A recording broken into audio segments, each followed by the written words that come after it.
देवता एपिसोड 4। जो हजरात हिप्नोटिज्म और टेलीपैथी से दिलचस्पी रखते हैं वो इर्तिकाज़ तवज्जो की अहमियत को अच्छी तरह समझते हैं। इर्तिकाज़ तवज्जो के बगैर इस मैदान में एक कदम भी आगे नहीं बढ़ाया जा सकता, और मैं तो बचपन ही से तवज्जो और ख्याल की कुव्वत को किसी एक मकाम पर मरकूज कर देने का आदी था।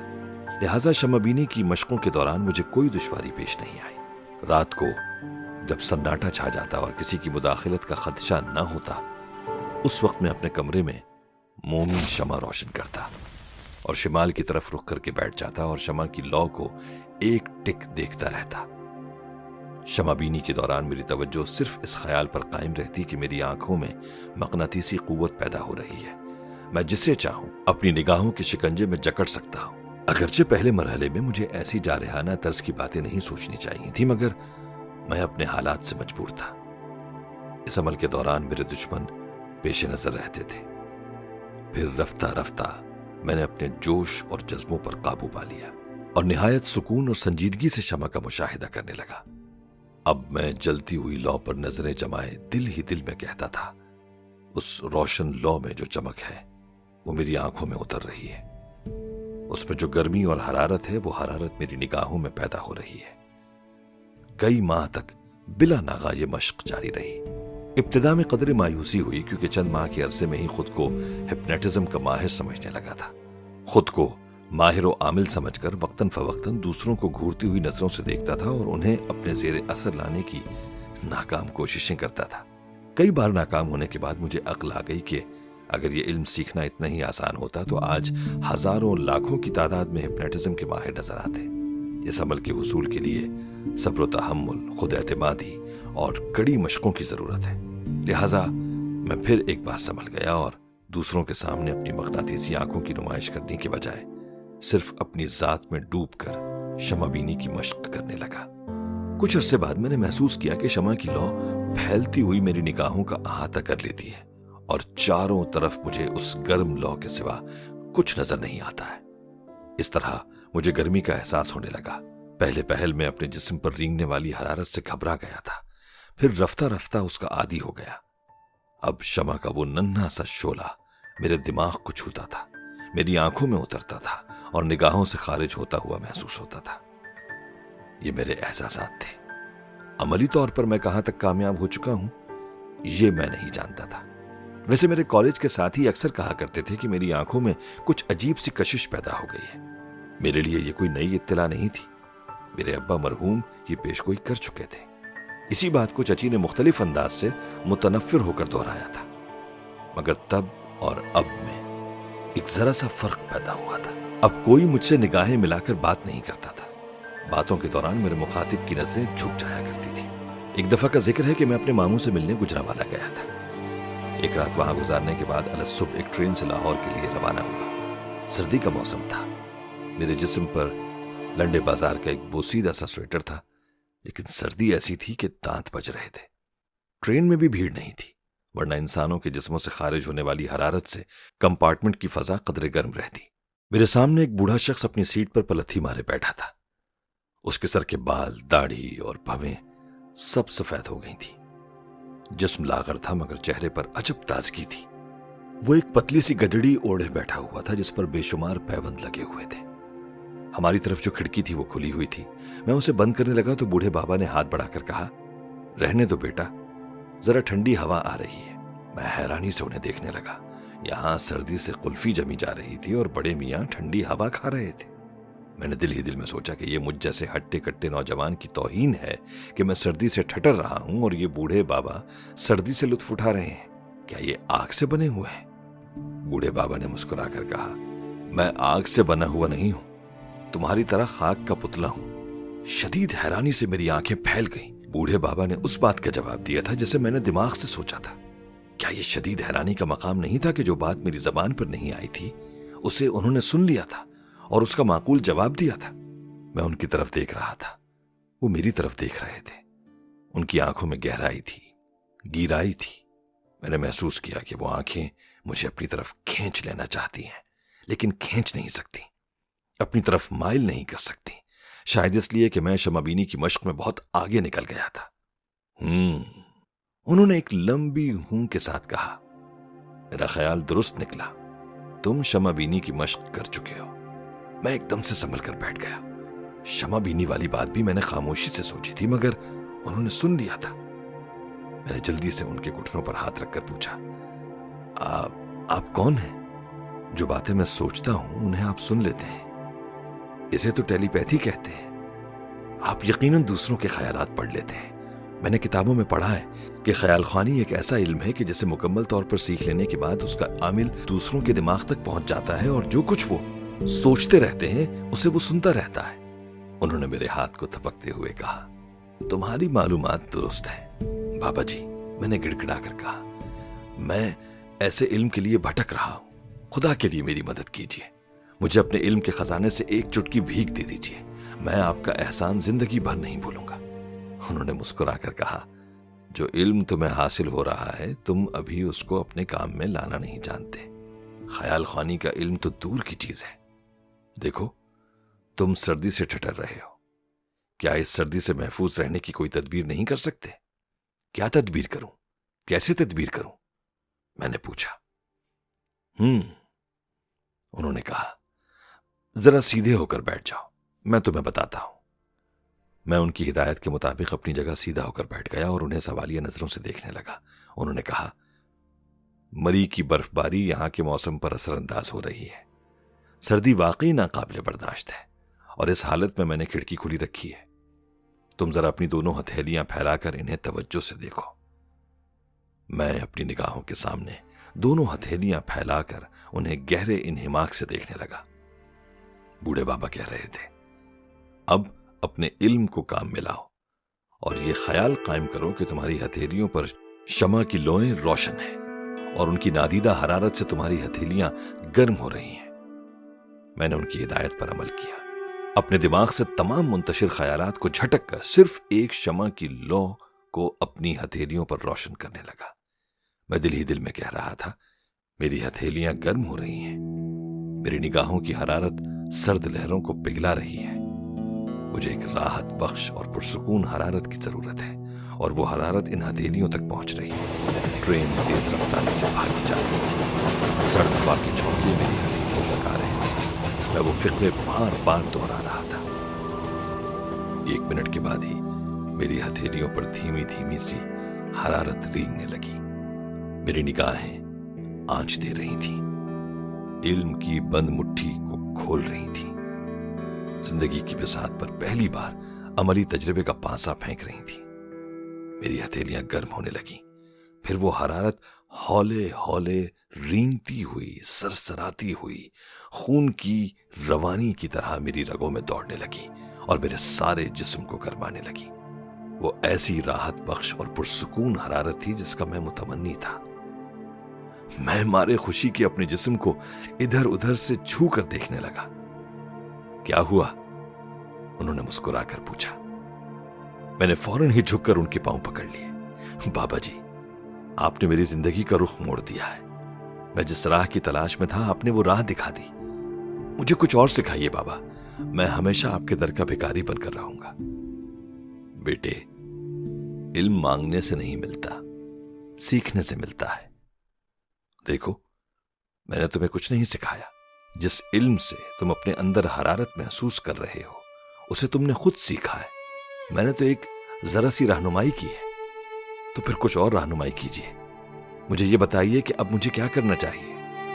وہ تھوڑی دیر تک خاموش رہے، کھڑکی سے سرد ہوا کے جھونکے بدستور آ رہے تھے، لیکن مجھے یوں لگ رہا تھا جیسے میں کسی ایسے کمرے میں بیٹھا ہوں جہاں آتش دان میں لکڑیاں سلگ رہی ہیں اور ان کی آنچ سے میں محسوس ہو رہا ہوں۔ لوگ یہ علم کیوں سیکھنا چاہتے ہیں؟ وہ کہنے لگے، اس لیے سیکھنا چاہتے ہیں کہ کسی کو بھی اپنے زیر اثر لا سکیں، کسی کو بھی اپنا معمول اور مطیع بنا کر اس سے ناجائز فائدے اٹھا سکیں۔ اگر تم بھی کسی غلط ارادے سے سیکھ رہے ہو تو اس ارادے سے باز آ جاؤ۔ میں نے ان سے اپنے دل کی بات صاف صاف کہہ دی۔ میں دوستوں کا دوست اور دشمنوں کا دشمن ہوں۔ میں نے بچپن سے اب تک کسی کو اپنا دشمن نہیں بنایا۔ اگر کچھ لوگ دولت اور جائیداد کے لالچ میں خود ہی میرے دشمن بن جائیں تو میں کیا کر سکتا ہوں؟ میں تو صرف اپنے جائز حقوق حاصل کرنا چاہتا ہوں۔ ان کے پاس دولت ہے، عدالت کی جھوٹی دستاویزات ہیں، میرے پاس اپنی سچائی ثابت کرنے کا کوئی وسیلہ نہیں ہے۔ آخر میں نے یہی فیصلہ کیا کہ مجھے کسی پر اسرار علم کے ذریعے اپنے حقوق حاصل کرنے چاہیے۔ آپ ہی بتائیے، کیا مجھے اپنے حقوق حاصل کرنے کا حق نہیں ہے؟ دنیا کا کوئی بھی علم اسی لیے سیکھا جاتا ہے کہ اس کی روشنی میں انسان دیانتداری سے اپنے جینے کا حق حاصل کر سکے۔ مجھے یقین ہے کہ تم جو کچھ سیکھو گے اس سے کسی شریف یا غیر متعلق شخص کو نقصان نہیں پہنچاؤ گے اور دوسروں سے ناجائز فائدے حاصل نہیں کرو گے۔ تمہاری باتوں سے یہ ظاہر ہو گیا ہے کہ تم اپنے دشمنوں کو تسخیر کرنا چاہتے ہو۔ اس کے لیے تمہیں التسخیر کی مشقوں سے گزرنا ہوگا۔ وہ مجھے سمجھانے لگے کہ تسخیر کی ابتدائی مشقیں کیسی ہوتی ہیں اور ان کی انتہا کیا ہے۔ میں غور سے ان کی ہدایات اور مشوروں کو سنتا اور سمجھتا رہا۔ وہ مختصر سا سفر کس طرح گزر گیا کچھ پتہ ہی نہ چلا۔ ہم دونوں لاہور کے اسٹیشن پر ٹرین سے اتر گئے۔ میں نے عقیدت سے ان کا ہاتھ تھام کر کہا، میں آپ کے قدموں میں رہنا چاہتا ہوں، آپ سے خیال خوانی کا علم سیکھنا چاہتا ہوں۔ انہوں نے شفقت سے سمجھایا، ایک وقت میں ایک ہی خیال قائم کرو اور ایک ہی علم سیکھو۔ ٹیلی پیتھی سیکھنے کی منزل ابھی دور ہے، جب وہ وقت آئے گا تو میں تم سے خود ہی رابطہ قائم کر لوں گا۔ اب تم جاؤ، میرے پیچھے نہ آنا۔ یہ کہہ کر وہ آگے بڑھ گئے، مجھ سے دور ہوتے چلے گئے۔ میں خاموشی سے انہیں دیکھتا رہا۔ جب وہ نظروں سے اوجھل ہو گئے تو میں بھی سر جھکا کر آہستہ آہستہ چلتا ہوا پلیٹ فارم سے باہر آ گیا۔ اس کے بعد میرا شوق اور میری دیوانگی بڑھ گئی۔ میں دوسری صبح منہ اندھیرے راوی کے کنارے گیا۔ بوڑھے بابا کی ہدایت کے مطابق تسخیر کی مشق کے لیے مجھے ایسی پرسکون جگہ کی تلاش تھی جہاں مداخلت کرنے والا کوئی نہ ہو۔ میں دریا کے کنارے کنارے چلتا ہوا تقریباً 10 میل کا فاصلہ طے کر گیا۔ گھنے درختوں کے جھنڈ میں مجھے وہ جگہ مل گئی، وہاں سے انسانی آبادی دور تھی۔ کبھی کبھی کسی لانچ کے گزرنے کی آواز سنائی دیتی تھی، پھر سناٹا چھا جاتا تھا۔ میں نے ایک درخت کے تنے پر ایک ننھا سا سیاہ دائرہ بنایا اور اس کے سامنے ذرا فاصلے پر پلتھی مار کر بیٹھ گیا۔ صبح سے شام اور شام سے صبح ہونے لگی۔ میں شام کو گھر جاتا تھا اور صبح سویرے اسی ویرانے میں چلا آتا تھا۔ مجھے کھانے پینے اور پہننے اوڑھنے کا ہوش نہیں تھا۔ میری داڑھی بڑھ گئی تھی، کئی دنوں تک ایک ہی لباس پہنے رہتا۔ پھوپھی اور زرینہ سے یہ بات چھپی نہ رہ سکی۔ وہ سمجھ گئیں کہ میں کوئی علم سیکھنے کے چکر میں مستان بابا بن گیا ہوں۔ پھوپھی نے کئی بار ڈانٹ ڈپٹ کر مجھے میرے ارادوں سے باز رکھنے کی کوشش کی، لیکن میرے ارادے کمزور نہیں تھے۔ مشقوں کے دوران کئی بار مجھ سے غلطیاں ہوئیں، کئی بار ایک انجانا سا خوف طاری ہوا۔ کبھی وقتی طور پر میرا ذہنی توازن ڈگمگا گیا، کبھی تیز بخار میں مبتلا ہو گیا۔ ان دنوں عجیب دیوانگی کا عالم تھا۔ جہاں ذرا طبیعت سنبھلتی میں پھر مشق شروع کر دیتا۔ مستقل مزاجی اور قوت ارادی کے بغیر میں اپنی منزل تک نہیں پہنچ سکتا تھا۔ درخت کے تنے پر بنائے ہوئے سیاہ دائرے کو میں بتدریج بڑھاتا جا رہا تھا۔ پہلے وہ دائرہ چنے کے ایک دانے کے برابر تھا۔ جب وہ متواتر میری نگاہوں کی زد میں رہتے رہتے اوجھل ہونے لگا تو میں نے پیسے کے برابر سیاہ دائرہ بنایا۔ پھر رفتہ رفتہ وہ سیاہ دائرہ چاند کے برابر ہو گیا۔ یہ 1-2 دن کی بات نہیں تھی۔ ان مشقوں سے گزرتے ہوئے پورے 3 برس بیت گئے۔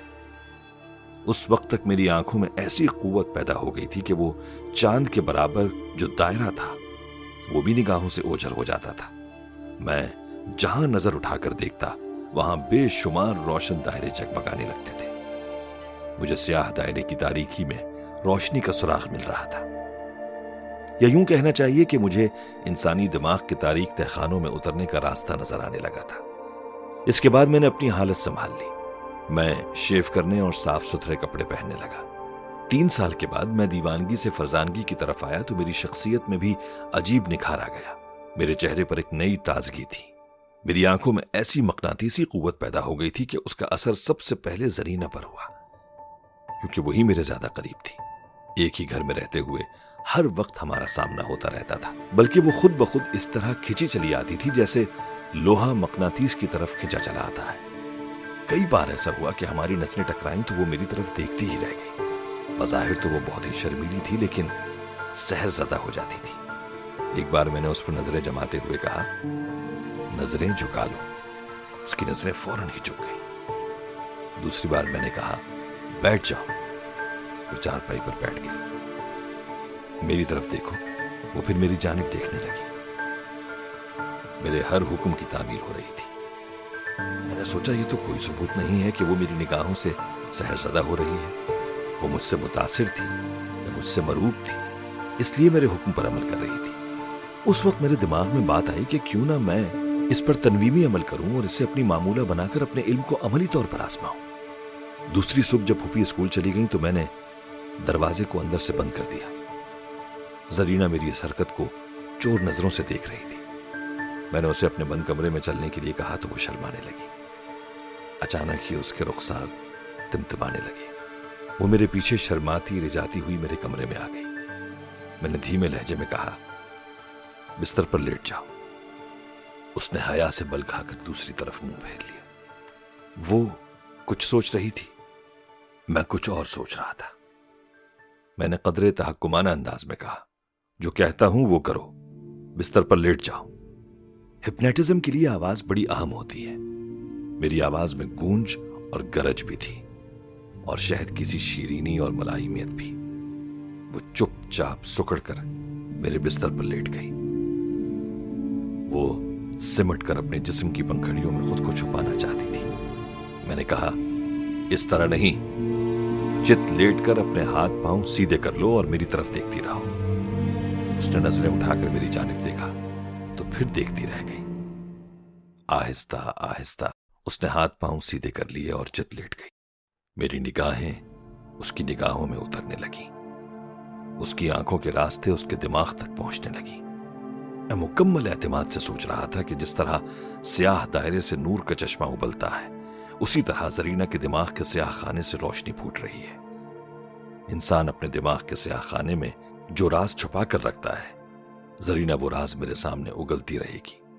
मैंने भारी भरकम लहजे में ठहर ठहर कर कहना शुरू किया, तुम निहायत आराम और सुकून से लेटी रहो। मेरी आंखों के सिवा इस दुनिया का कोई नजारा तुम्हारे सामने नहीं है। तुम अपने आसपास के माहौल से गाफिल होती जा रही हो। उसकी आंखें यूं खुली हुई थीं जैसे सोते सोते खुली रह गई हो। उस पर तनवीमी नींद तारी हो गई थी। मैं रुक रुक कर कहता जा रहा था, अब तुम्हारे कान सिर्फ मेरी आवाज सुन रहे हैं। मेरे अलावा इस दुनिया की कोई आवाज तुम्हारे कानों तक नहीं पहुंच रही है। अब मैं 1 से 10 तक गिनता हूं। हर गिनती पर तुम इस दुनिया के नजारों से और इस दुनिया की आवाजों से दूर होती जाओगी, इतनी दूर कि जहां सिर्फ मेरी आवाज सुनाई देगी और तुम मेरे हर सवाल का जवाब देती रहोगी। वो बिल्कुल खामोश पड़ी हुई थी और पलकें झपकाए बगैर मुझे देखती जा रही थी।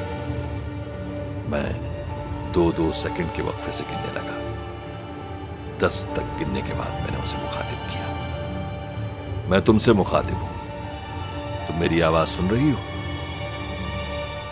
उसकी आवाज दूर किसी अंधे कुएं से आई। हां, सुन रही हूं। तुम्हारा नाम जरीना है? मेरा नाम जरीना है। नहीं, तुम्हारा नाम हसीना है, मैंने हाकिमाना लहजे में कहा। मेरा नाम हसीना है, वो एक महकूम की तरह बोली। तुम मेरी मुती और फर्माबरदार हो। मैं जो कुछ पूछूंगा तुम सही जवाब दोगी। मैं सही जवाब दूंगी। तुम्हारी उम्र कितनी है? 24 बरस। दूसरों को अपनी उम्र क्या बताती हो? 16 बरस। तुम मेरे मुताल्लिक क्या सोचती हो? मैं हर वक्त तुम्हारे मुताल्लिक सोचती हूं। तुम्हारा चेहरा, पहाड़ जैसा कद और फौलाद जैसा जिस्म हर वक्त मेरे हवास पर छाया रहता है। फिर कुछ दिनों से तुम्हारी आंखें मुझे पुकार रही हैं। तुम देखते हो तो मेरा वजूद तुम्हारी तरफ परवाज करने पर माइल हो जाता है। मैं बार बार तुम्हारे कमरे में आती हूं, मगर तुम अनजान बन जाते हो। मैं सोचती हूँ। फरहाद अली तैमूर की हैरत अंगेज टेलीपैथी और सस्पेंस का ये सफर जारी है। देवता की अगली किस्त और उर्दू के मशहूर नॉवेल सुनने के लिए अभी गोया ऐप डाउनलोड करें। लिंक डिस्क्रिप्शन में मौजूद है।